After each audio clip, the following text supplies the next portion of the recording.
Wengi wamekuwa wakijiuliza kwamba mbona Diamond Platnumz hajatoa nyimbo ambayo ina mshiko vile ambavyo nyimbo zake ambazo amekuwa akizirekod, nyimbo ambazo amekuwa akizitoa zina mishiko. Najua wengi wanajua nyimbo nyingi sana za Diamond Platnumz, mtoto wetu Mtanzania. Najua wengi mmekuwa mkijiuliza kumekuaje this time round we haven't heard, hatujasikia chochote ambacho kina mshiko kutoka kwa mwanamuziki ambaye ni number 1 kutoka Afrika Mashariki. Wengi mmekuwa wakijiuliza, lakini kuna manager ambaye ni wa Diamond Platnumz ambaye anaitwa Mkubwa Fela. Amepotea sana. Wengi mliuliza alipona ama hakupona, lakini Diamond Platnumz amejitokeza hivi majuzi akalizungumzia swala hilo kuhusu vile ambavyo amemdeny, amemsahau meneja wake ambaye ni Mkubwa Fela. Kumbuka kwamba mke wake Mkubwa Fela ambaye ni Sweet Fela pia alijitokeza akazungumza kwamba Diamond Platnumz amekuwa akimsahau, amekuwa hamlipii pesa za hospitali za matibabu, ambaye ni Mkubwa Fela ambaye ni meneja wake ambaye amekuwa akimsukuma kwa muda, ambaye amekuwa akimsaidia kwa muda. Sasa Diamond amemwachilia hospitali, bills zimeongeza, bills zimeenda juu zaidi, lakini Diamond hajali. Kulingana na ripoti ambazo zimezipokea Entertainment East Africa ni kwamba Diamond sasa amemsahau yule ambaye ni meneja wake, na yule meneja wake yuko katika hali ya hatari. Wengi wamesema kwamba amefariki, lakini kufikia sasa taarifa ambazo tumezipokea ni kwamba hajafariki.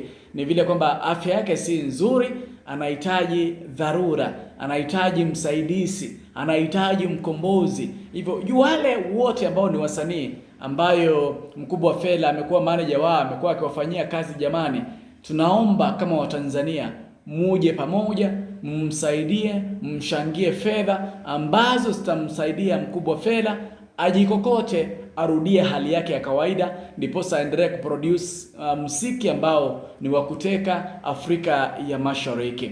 Lakini wengi wamekuwa wakisema kwamba Mkubwa Fela amefariki, lakini taarifa ni kwamba Mkubwa Fela bado yupo buheri wa afya, yupo sawa, ila hali shida ambayo ako nayo ni fedha.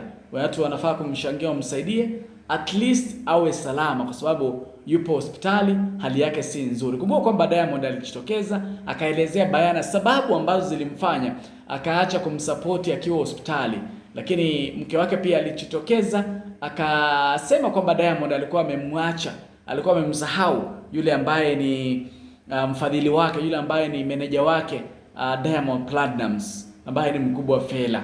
Hivyo tunawaomba wale ambao ni wadadisi, wale ambao ni wanamuziki Tanzania, and by the way we don't know why this happens. Hatujui mbona hiki kinafanyika, kwa sababu si mara ya kwanza, pili ama tatu.